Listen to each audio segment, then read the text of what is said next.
Saudara, pemerintah tetap akan memproduksi vaksin merah putih guna menciptakan kemandirian dalam memerangi pandemi COVID-19. Vaksin ini diprediksi paling cepat akan selesai uji klinis tahap 3 pada akhir tahun 2021.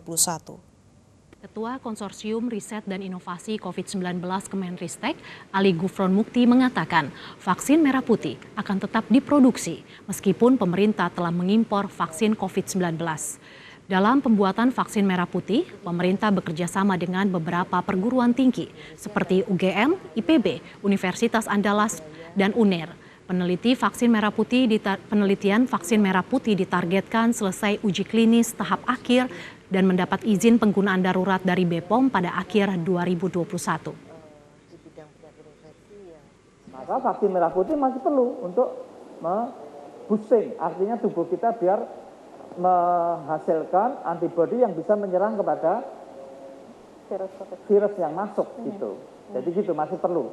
Kalaupun ternyata ya bahwa kita pandeminya selesai di tahun 2022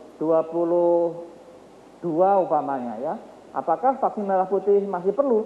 Ya, kita masih penguasaan teknologi ini juga masih perlu ya. Dan masih berkembang juga masih berkembang ya.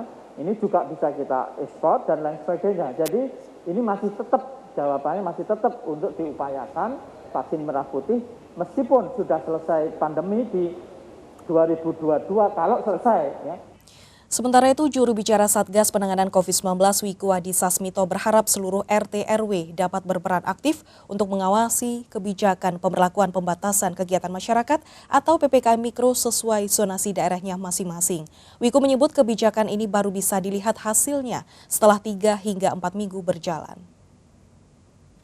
Daring yang digelar Komite Penanganan COVID-19 dan Pemulihan Ekonomi Nasional, juru bicara Satgas Penanganan COVID-19, Wiku Adhisa Smito berharap masing-masing RT dan RW dapat memperketat pengawasan PPKM Mikro ini. Salah satunya adalah dengan membangun posko berdasarkan zonasi, mulai dari zona hijau, kuning, oranye, hingga ke zona merah. Wiku Adhisa Smito menjelaskan penerapan pembatasan kegiatan masyarakat mikro yang dimulai pada 9 hingga 22 Februari 2021 diharapkan akan bisa menekan angka penyebaran COVID-19. Efektivitasnya baru dapat terlihat setelah PPKM Mikro berjalan 3 hingga 4 minggu. Jadi kalau kita bisa belajar dari PSBB di tahun lalu, contohnya mungkin yang gampang di DKI Jakarta. Pada bulan September melakukan PSBB yang diperketat, dilakukan selama 4 minggu. Efek dari sejak pertama ditetapkannya PSBB diperketat itu 3 minggu pertama kasusnya masih naik, tapi dan ICU board-nya juga begitu. Tapi giliran minggu keempat mulai turun dan kebijakan itu hanya 4 minggu. Tapi pada saat mulai turun itu selama 4 minggu turun. Artinya ada 3 minggu berikutnya yang sudah tidak PSBB diperketat itu kasusnya masih turun. Jadi efeknya itu efek delay, efek yang tertunda. Tapi efeknya jangka panjangnya, jangka menengahnya pasti besar.